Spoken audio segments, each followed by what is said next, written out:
welcome. Thank you all for coming. My name is Maritza Cabrera, and I'm a talent and literary manager at Zero Gravity Management and also producer. Thank you so much for coming to this incredible panel about the new age of women of color and comic creators. I'd like to introduce to you guys these fantastic ladies. First, Kayden Phoenix. She's the creator of the first Latino superhero team in comic book history called Brava. In this superhero universe, 5 Latinas of different upbringings fight against female injustices. Each book tells their origin story and social cause. In the end, the Latina superheroes form Team Brava. And she created these superheroes from her experiences as a Chicana woman. Next to her is Ghezal Omar. She is from Artillery Network, a San Francisco-based woman and minority-owned publisher. Her graphic novel, 357 Magnum Opus, debuted in 2020, and her new graphic novel, Pimp Killer, is making its debut in Chicago at the end of this month at C2E2. And then at the far end, we have Maxi Rodriguez. She is a self-publishing Latina cartoonist, multimedia designer, and body-positive cartoonist, illustrator, and she's from Long Beach. Her works include Chronicles of a Chubby Bunny, Plus Size Girl Magic, and Brown Girl Awkwardness. And then our final panelist, who isn't here yet, but she will be coming, we promise, is Christine Pasalo Norland. She was born in the Bay on unceded Ohlone land and the daughter of Filipino immigrants. She is a storyteller whose work prioritizes people who are typically given space or treated with dimension. As the founder and president of Hello Barkada, she publishes articles, comics, and resources for, about, and by creators and fans from historically underrepresented communities, and produces programs like the cultural criticism show The Call Out with film and culture critic Janita Davis and the artist interview series Aloud.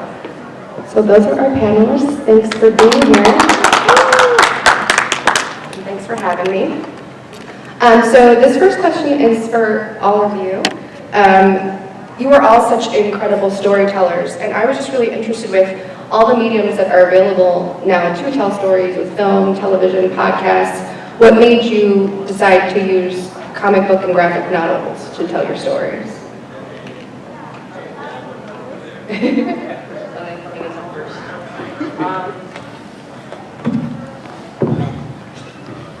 Excuse my darkness. So I guess what made me want to tell my story in comic book form is the fact that there is no positive plus size positivity, especially if you're Latina. You know, because us Latinas, us brown girls, us women of color, we're quote unquote crazy. We're not, just don't take us off. And then on top of that, plus size bodies were either the butt of the jokes, were always the duff, the designated fat, ugly fat friend. And on top of that, there was no comics that showed the dynamics of a mixed size relationship between a straight size person and a plus size person. And that irritated the living heck out of me. And I was like, well, no one's gonna do it, I might as well do it. And when I originally started my comic book, it was called Chronicles of a Chubby Girl. And I would just do these little mini comic strips between my now husband and I, Handsome Stallion, just showed what it was like just being us. And I guess my comics reached as far as Delaware, and in the comic, I'm called Chubby Bunny, because that's what my husband calls me. And one of my fans from Delaware was a friend of mine from college, and he even asked her, aren't you friends with the Chubby Bunny artist? And she's like, yeah, I am. How do you know her? It's like, my girlfriend loves her comics. They make her feel so good. And that's when I was like, okay, I guess I gotta change them to Chronicles of a Chubby Bunny. So now I'm published on Webtoons, and I do get a lot of fans who always write to me, and it's like, I love your comics. They're so positive. We get to see just what it's like being a plus size body. Sometimes I get political, sometimes I just get funny. But yeah, the main focus was just to show that positivity, so that way there's someone out there who's in my body too. They feel like, oh, I'm seen, I'm heard, and I'm not the joke this time.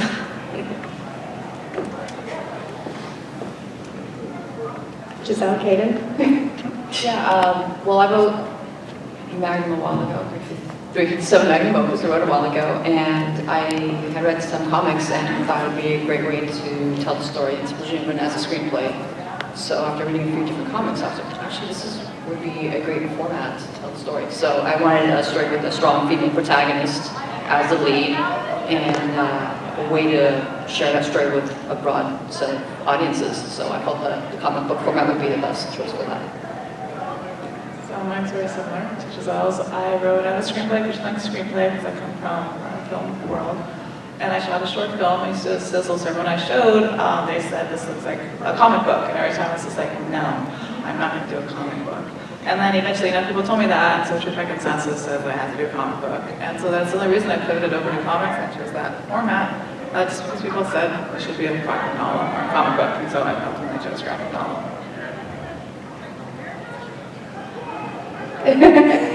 Sorry, my apologies for being late. I just rushed over from the panel we just finished, but Why you chose to use graphic novels and comics? So yeah, I mean, so Kayden's right. I'm not a comic creator per se, but I do cover a lot of graphic novelists and comic book creators as a journalist for Popverse. And why I gravitate to those stories, I would say, is how I would think about this question. Is honestly, it's like it's a little it's healing. It's recognizing that little girl that first got into comics, but at that time didn't really see myself in them until you start finding creators such as these on my lap, like Kayden and Maxi. We're talking about the stuff that I hadn't seen before. So to me it's important to find these creators and find some outlets to talk to others about them, so that there's not just people who read can reflect like, oh yeah, that there's stories like theirs out there, but then when we talk about them more, you all get more opportunities and more come into the fold. That's great. Kayden, I was interested to hear, what was the catalyst or inspiration to have you create all of Brava? Did you have them, and then also I wanted to know if you had them all in mind from the start, or did starting the process inspire you to conjure the others? Yeah, definitely the latter. So similar, I created Jalisco, so the first Latina super, so Jalisco, she's my dancer, plays out of her dress. And that one, the inspiration was why I created her originally was because I just wanted to see a Latina superhero on the big screen, because as a screenwriter, you get to be like, okay, what do I want to see in the movies if I had that power and control? And so I was just like, I want to see a Latina superhero, right? Because we don't have one. And this was like 3 years ago, and we still don't have one. We have Maritza Cabrera, which is in Doctor Strange, as a supporting, and that is great, but where is our origin story? And then besides that, why can't we have more than one, right? And so that was the reason why I started it. Right, then I wrote my feature, wrote the short film, etc. I pivoted to comics. And then for your latter question, it's just, I was thinking if I had 5 superheroes, I increase my chances that one of those 5 will get on the big screen. So this is a probability thing. And then same thing, if it starts to make sense, if you have 5, you might as well be a team. If they're in a team, they're in a universe. And just, I kind of just expanded from there. The Cuban one's your favorite though, right? Yes, absolutely. Of course, sorry, I'm Cuban, so I get very excited about the Cuban one all the time. Maxi, your comics are so fun, and I was checking them out, and while talking about, they talk a lot about body positivity and mental health. How did you come up with the character, Chubby Bunny? And also I want to know, oh, you talked about that in your intro, but my next question is just going to be like, what is she up to next? Well, I can still do the origin story. Well, I originally, again, I created Chubby Bunny because I wanted to show the dynamics of a mixed-size relationship, plus-size positivity, and the way I came up with her was one day, and this is actually the very first comic of Chubby Bunny. I had a nightmare where my husband got this doll in the mail, and she was a bunny rabbit, and she was really thin, she had the bunny suit, And he's like, yay, my new wife is here. She doesn't have anxiety, depression, she's not fat, and she doesn't have chronic back pain, and she doesn't have issues. And I'm just like, oh my God, this man is gonna leave me. So I go up to him one day and I'm like, am I still cute? And he's like, you'll always be cute to me. And I was like, you know what, this has got to be a comic strip. So I drew it, and it just got so popular, and from there on, Chubby Bunny just like kept going. And for what's next for me? Yeah. There's no kids here, right? Okay, I'll keep it I'll keep it child friendly as possible. So right now I'm currently working on, let me see, 1, 2, 3, 4.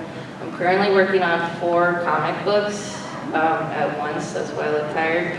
But the next one that is coming out is, no, wait, 5 comics. Never mind. The next one is coming out is Chronicles of a Chubby Bunny Volume 4. That one is actually going to be for adults only because, I don't know if some of you are aware, there's the Handsome Stallion origin story. All my fans have been bugging me for it. They're like, okay, if Handsome Stallion is not the name you gave him, what's the origin story? And I'm like, it's very adult, so I'm not going to say it in public. And people have been asking me for years, what's the origin story? And I'm like, yup, my husband. Can I tell my story? No. You are not going to scar my fans, and I'm not paying for therapy because I'm broke as it is. But there's so much I gave into the pressure. It should be premiering for San Diego Comic-Con, which I will be there this summer. The other book I'm working on is Plus Size Girl Magic 3, which is also going to be rated R as well, because, I don't know, people just like boobs for some reason. Another book I am working on is Succubans, which is Chubby Bunny if she was a succubus, and it's a pornographic book. So another one I am working on is Punk Cypher, which is a superhero comic, and she's also kind of a bunny rabbit. I don't know, my whole aesthetic is bunnies. And my 5th book is called Feathered Roses. I'm still writing it. It was originally my thesis for grad school, but professors convinced me to switch to Chubby Bunny. So I was like, okay, I have all this semi-free time. Let me rework this story and make it better. Awesome. Christine, you started Hello Barkada in 2021. I looked up Barkada because I didn't know what it meant, and it means friends in Tagalog. So hello, New Barkada. What made you decide to start this creative community of friends? I mean, in short, I was at a place both where I worked not mainly where I worked, where I felt so disconnected to, honestly, to communities of color. I would pitch ideas on coverage or programming related to our, like, telling stories through our lens, and would just get shot down on, for any various reason. Which, ultimately I had to reflect on them, like, oh my, was I being gaslit? Like, I didn't realize that. And so, starting Hello Barkada came from this space where, I'm in my 40s now. It took me this long to realize, like, well, if I really want to make it happen, I can just rely on myself to do it. And so I did it. And it's been such an amazing journey because now that I get to reach out to the creators that I want to reach out to and give a platform to, Maxi is the first comic artist to be featured in my digital comic series, Hello Barkada Comics, where I feature a new cartoonist every once in a while. There's no real frequency, just because it's a young organization. So I only have so much of a budget to do it. But in doing that, it's fed what I needed, what I was starving for, right? Was that connection to other people, not just within the Filipino community, but with in other communities of color and in intersectional communities as well. And yeah, I feel more fulfilled. And that's why I started. I because I wasn't getting permission anywhere else, so I had to give myself that permission to do it. Love that. And Ghezal, your first graphic novel, 357 Magnum Opus, came out with rave reviews, and it said that it was inspired by Tarantino and Guy Ritchie.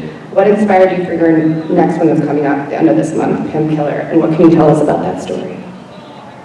Yeah, so Pimp Killer will be released on Friday in Chicago, and the story behind that is I was actually in an Uber, and I asked my driver, do you have any crazy stories? And she's like, yeah, let me tell you all these crazy stories. So that kind of actually inspired a character that goes around hunting pimps, and that's one thing. And obviously, human trafficking is such a it's such a hot topic, and it's something that's important to me. But I wanted to tell the story in a way where there's a bit of that nuance, where it's a little bit more got some of the humor to deal with such a dark subject matter. So that was the inspiration, and there'll be volume 1, and then I'll be working on volume 2 and 3 to follow up.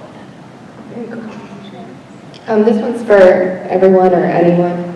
So jump if it speaks to you. The majority of comic book characters, when they started, were Caucasian males. Did you feel that when you were a kid and growing up, that you were aware of that, and did it affect the kinds of characters that you've written? For me, yes. Because I was this chubby little dorky kid living in San Pedro, and when I first picked up a comic book, I'm like, oh, it's just a dude, and then everywhere it's just mostly dudes, and I'm just like, where are the chunky people? And the only chunky people we had in comics was the Blob. I'm like, what the heck? And then we also had Big Bertha, and I'm like, oh, heck no. And that just shot my confidence. I'm like, why? Thank you, Marvel. You gave me an eating disorder. I appreciate that. I'll remember that for the rest of my life. And it just made me so self-conscious. The only one hope was when one day I was at the comic book shop as a little kid, and I saw Wonder Woman, and I was like, oh, 6-year-old me. Women can be strong too. I mean, I was just like, no way. And I remember I just picked her up. I couldn't buy it, of course, so I just went through it, and I'm like, and she's beautiful. I'm gonna go broke. So I go home and ask my mom, Ma, did you know about Wonder Woman? She's like, you're barely discovering Wonder Woman. And I was like, why do you tell me about Wonder Woman? And she's like, I think you'd be interested. I'm like, well, it's because there's not a lot of strong women out there. It's mostly dudes. I don't want to see dudes. I live with the boys. It is my little brother. And you see other chicks too. She's like, okay, come here. I'm going to introduce you to the X-Men. I'm like, what? That's awesome. And the rest of these questions, again, are for anyone and everyone who wants to jump in. What are some of the biggest changes you've noticed over the years about the representation of women and women in color in comics, and what do you feel still needs work?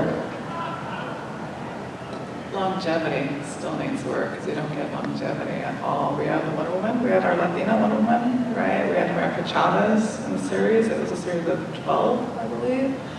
Just stuff like that. We don't get longer than one season, right? We don't get longer than one, whatever. It's a graphic novel. We just don't get it because, the numbers won't sell, right? And so for whatever reason, we try it and then we'll never try it ever again. It's kind of like what the business people think of, which is unfortunate because like how many white superheroes we have? 1 million, right? And they keep going, right? Batman was like the #1 for DC, and that's why they keep doing any variation of Batman and Joker, right? Anything that has to do with Batman keeps going on. Nothing wrong with Batman, though. We all love Batman, right? That can save the city through infrastructure, but instead he wears a suit and flies around, sure.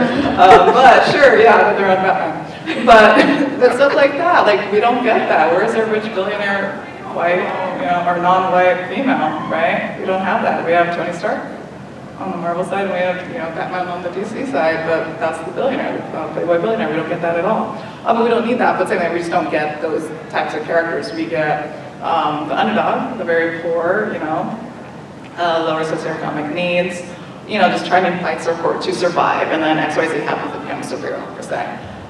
So it has changed, right, because at least we get one thing out of it, right? Like I have my superheroes, I have my princesses, we didn't have that prior, but, it's just, there's more than me. I'm not mainstream. I'm not worldwide reaching. I don't have that range, unfortunately.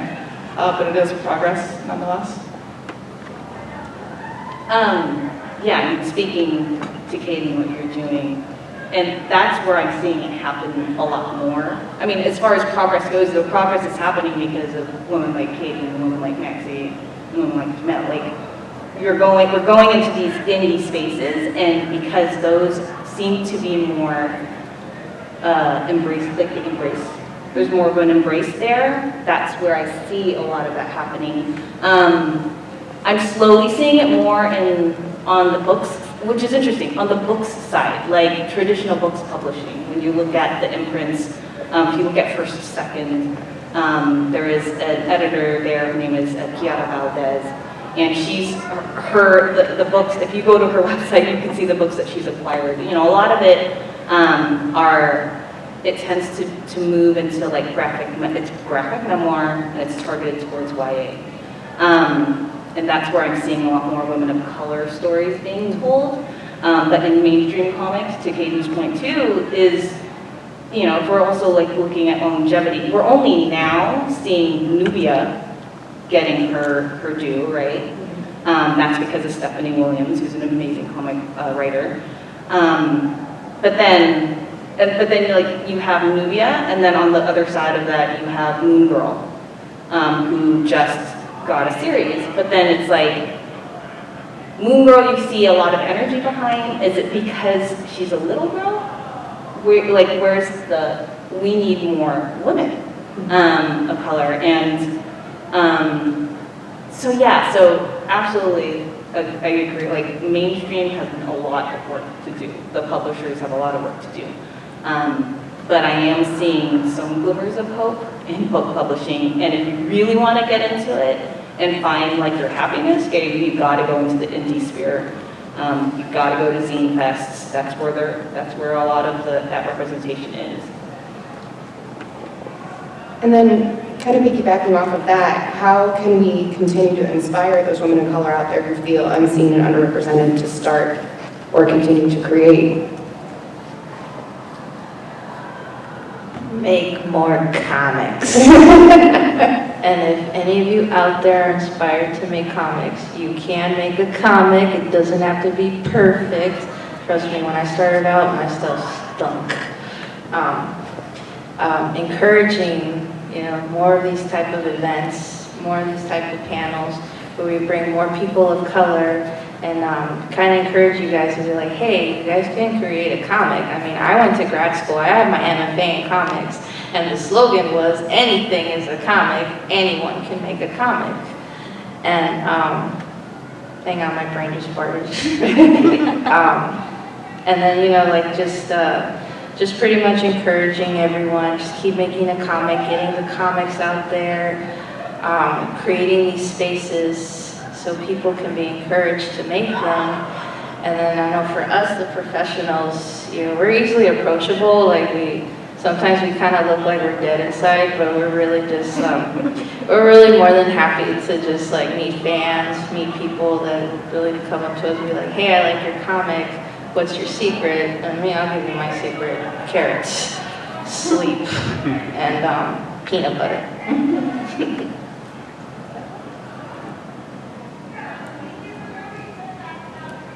Anyone? No? Just keep going, honestly, just keep going, supporting, like Maxi was saying, create your own content, right? Because no one's doing it for you, obviously. So who's going to do it? We are.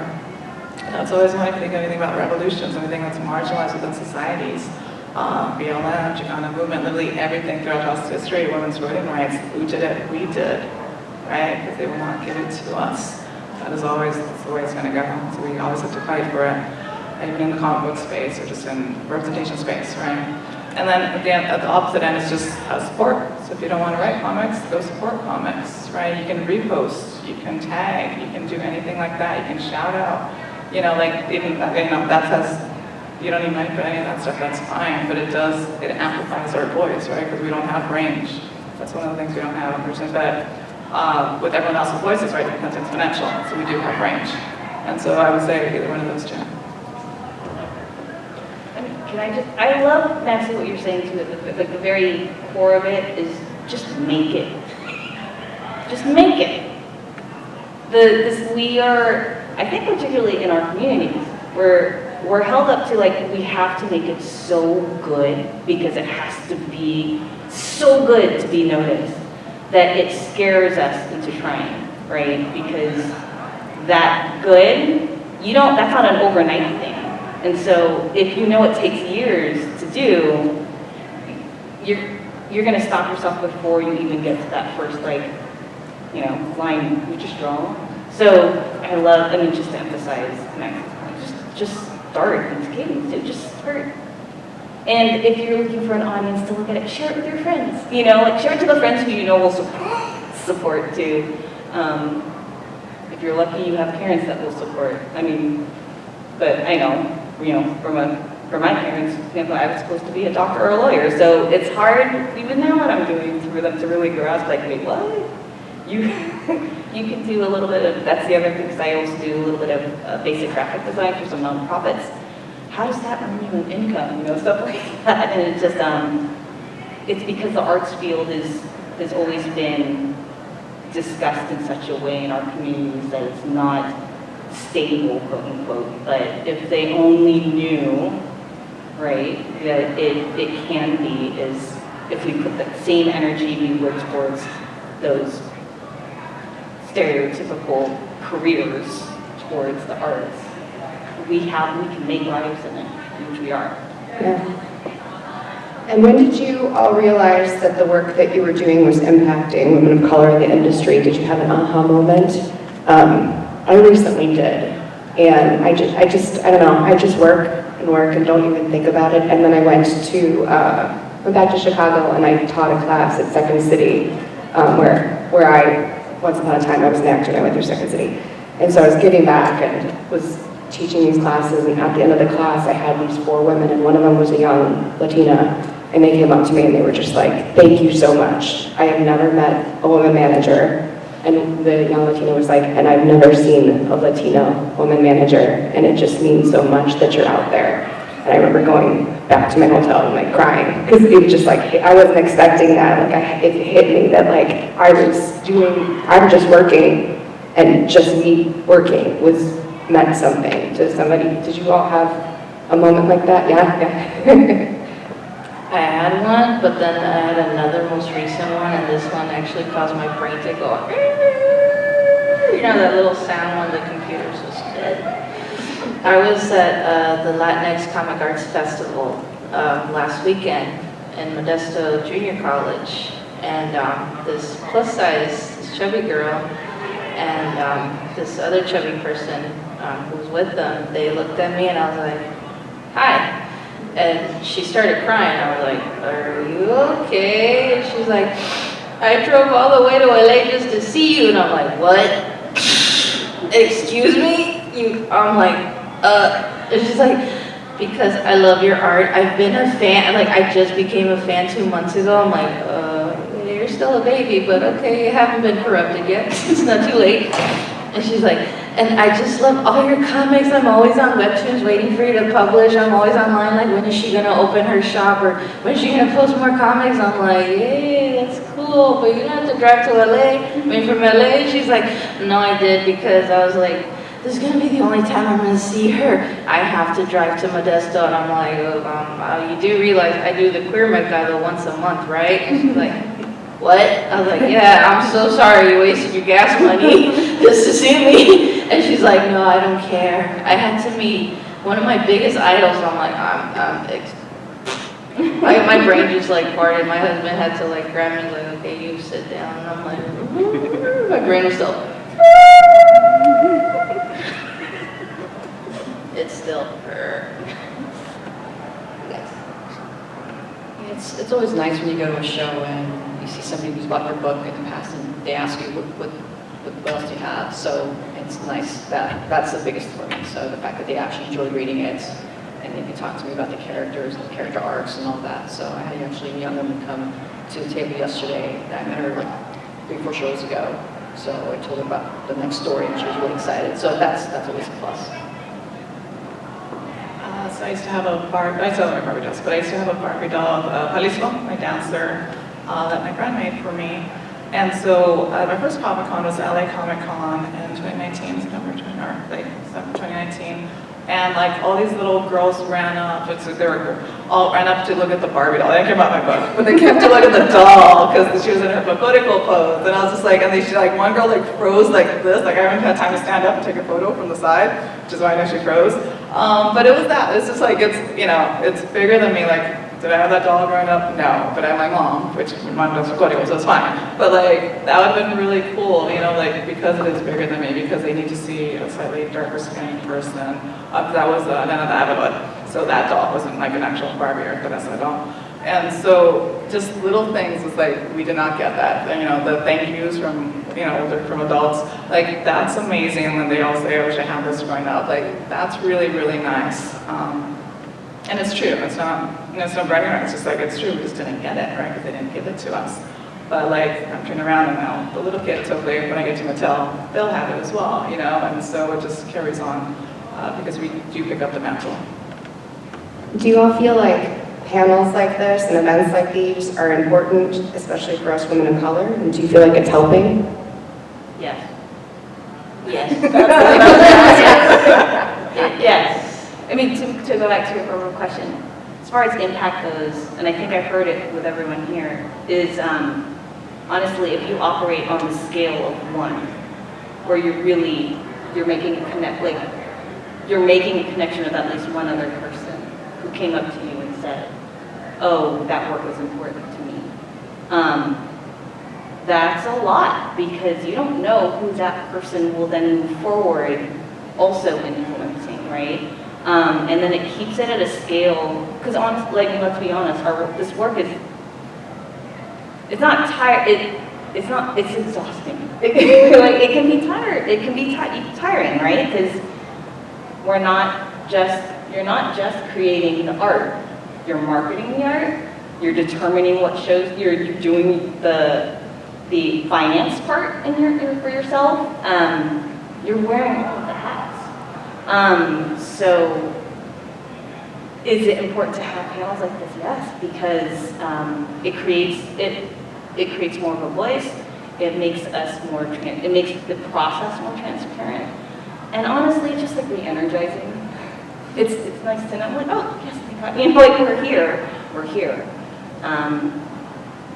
Yeah, and let's just keep on trying to do more panels, right? And more of us pitch more panels, because then we can take more space, because it's needed. Yeah, absolutely, take more space. It also normalizes it, right? Like, we're like the only, or maybe hopefully not the only woman of color panel here. And like, why? 51% of the United States is female, so there should be at least 50% panels, right? Does that make sense?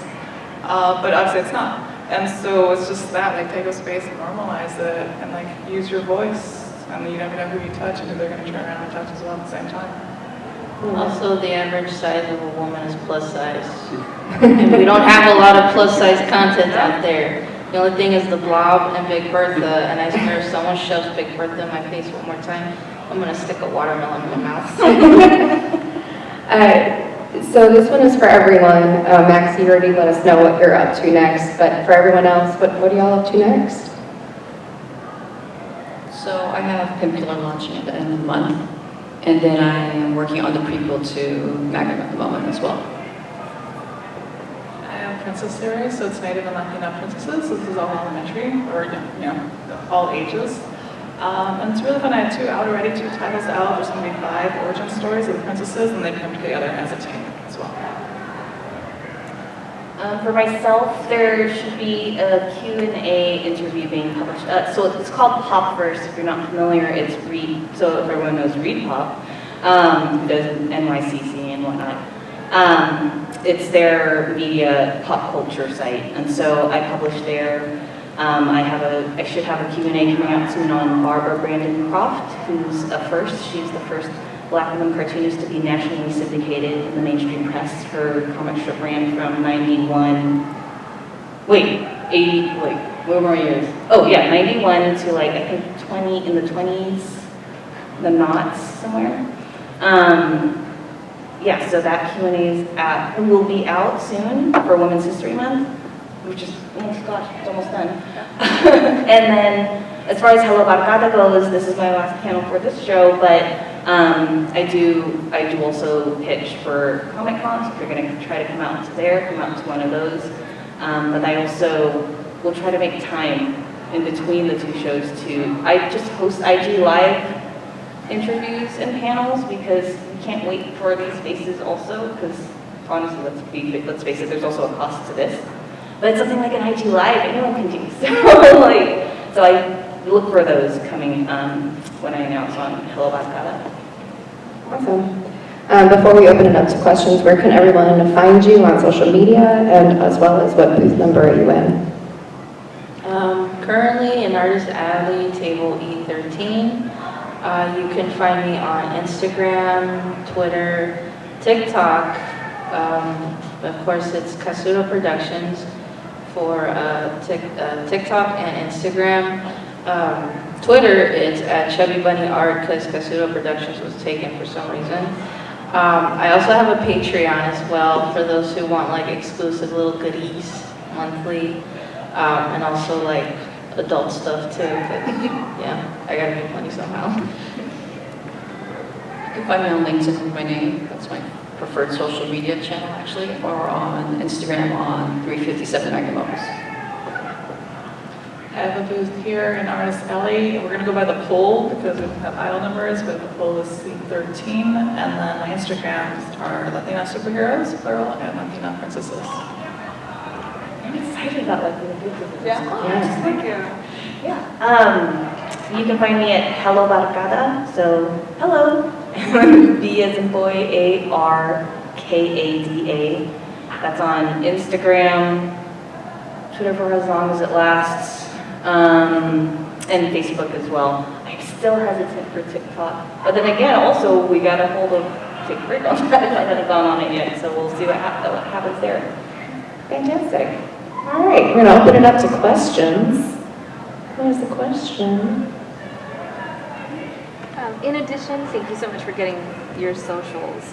In addition to following you all, if you had a chance to uplift a woman of color content creator that maybe we don't know of, is there someone you want to share with us as well that you support or excited about in addition to you?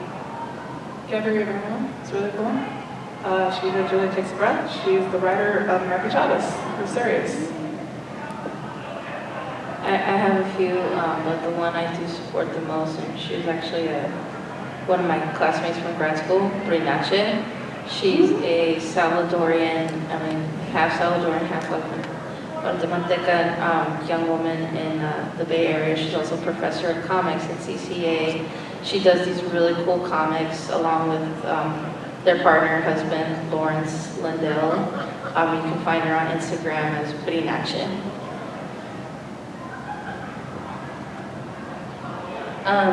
So yes, to both of those. Also, to add to Brinache, La Neja House is their small press that they run together. And then I'm always so excited about what Jamila Rouser is doing. So Jamila is Jamila Rouser, so like row, S-E-R. That is her personal, and you put those, smash those two together, that's her personal handle on Twitter and Instagram. But excited by her because she has a press as well, a small press called Black Jose Press. Jose like the manga, so Josei, Black Jose Press. She's got lots of one-shots. One of her one-shots got picked up by Chronicle to be a book, a graphic novel called Wash Day Diaries. So and she uplifts other women of color as well. So definitely check her out and follow her. I can say that I have found a lot of allies that aren't necessarily women of color. I've worked with men that are also white or also men of color that have been very supportive. So I can refer some of those names, like Philip Jen in the Bay Area community. We actually have a Bay Area comics creator community. So finding mentors, I don't think it also matters about gender. There are others that will be your allies as well. So they will help create with you and connect you. And so that's been a big important part of it. And then I would say, I don't remember her name, but the book that really made a big difference for me, it's called The Best We Can Do. It's a graphic memoir about a young Vietnamese woman, about her relationship with her parents and that whole journey that they made as refugees into America. So I would say that was perhaps the most influential book for me, and it really encouraged me to want to continue telling stories. The creator of that is Thi-Bui, Thibui. Anyone else have a question? 8 minutes, yeah. Earlier, you guys recommended that if you have a story, Maxi, you said, everyone has a story, you can do it. Everyone can do comic books.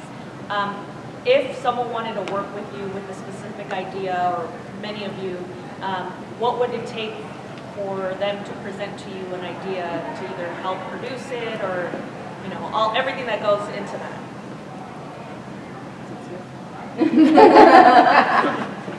I would say, okay. I would say just DM them and just like pitch your story to them. Be like, hey, I'm interested. This is my story. Would you be down to make a comic with me? And then, then just talk about rates and whatnot. And that's how I did it. That's great. Yeah, and then as far as, are you also, like, if it's mentorship, like reviewing, it's the same advice, like DM and see if they're willing to do it, if they have time to do it. But yeah, it's the same idea. I think don't be afraid to DM. If someone says it in their social, like no DMs, then respect that boundary. But I think I would be honest, a lot of the people that I've do here, I DM'd Kayden, and I DM'd Maxi, and just took the shot. And they respond. They don't, okay, it's all right, move on. But yeah, don't be afraid to DM. We've got time for one more question. Anyone have a question? No? All right, well, we'll wrap it up then. Thank you all so much for coming, and thank you so much to you fantastic super women panelists for everything that you do. Thanks for coming.